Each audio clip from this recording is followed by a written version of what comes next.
أخوين الكريمين، كان ينشدان أمام ساداتكم حول سيرة النبي صلى الله عليه وسلم، فجزاه الله عنا وعن جميع المسلمين. وإلى معاليكم الآن الخطيب الثالث الطالب محمد عمران بن نظر محمد، فليتفضل مشكورا يخطب أمام ساداتكم حول موضوع أهمية دراسات الإسلام في المدارس.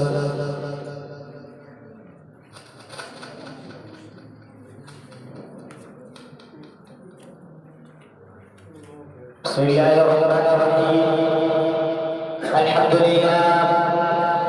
لله الذي أنقذنا بنور العلم من ظلمات الجهالة، وأنقذنا بنور الوحي من السقوط في درك الضلالة، وأشهد أن لا إله إلا الله وحده لا شريك له، وأشهد أن سيدنا محمدا عبد الله ورسوله صلى الله عليه وعلى آله وصحبه والتابعين الذين كانوا بعلمهم وعملهم منارة للسالكين، ومن تبعهم بإحسان إلى يوم الدين. يا عباد الله، من أولى المكاسب وأعلى المطالب وأرفع المواهب علم نافع ينفع في الدنيا وينفع في الآخرة، وكفى أهله شرفا إن الله رفع قدرهم وأعلى ذكرهم.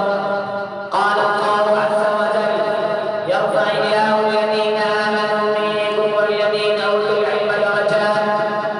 أحبتي، هناك سؤال: لماذا ندرس؟ إنه سؤال قليل العبارة، ولكنه يتضمن في جوابه معاني كثيرة. هل الهدف من الدراسة والحصول على الشهادة أم الوظيفة والمراكز الكبيرة والمراتب العالية؟ كلا، لو قصدنا من دراستنا تأمين حياتنا ومستقبلنا فالقصد غير واضح والمآل للخسران، فإن هذا القصد يحمل الخطير الكبير على عقيدة المسلم. أيها الإخوة الكرام، لماذا ندرس؟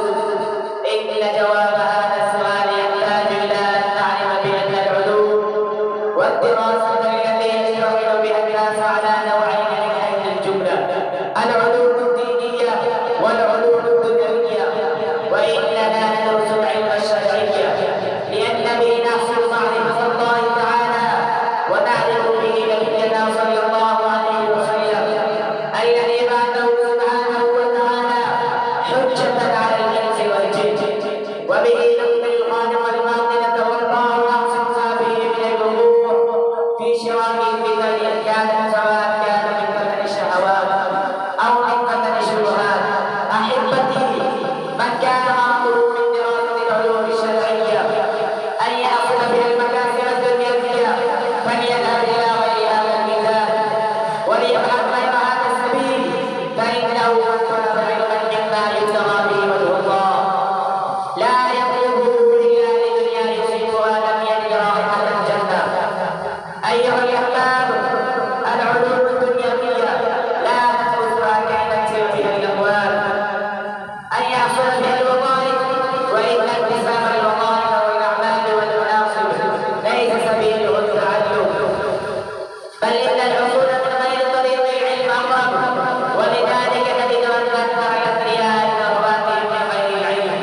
أحبتي، تعالوا نعزم جميعنا بأننا ندرس كي ننظر عقولنا ونفتح دفتر الكون أن يحصل وندرس لنساهم في تطور الأمة وإعادة الفرد لأمة الإسلامية. وأخيرا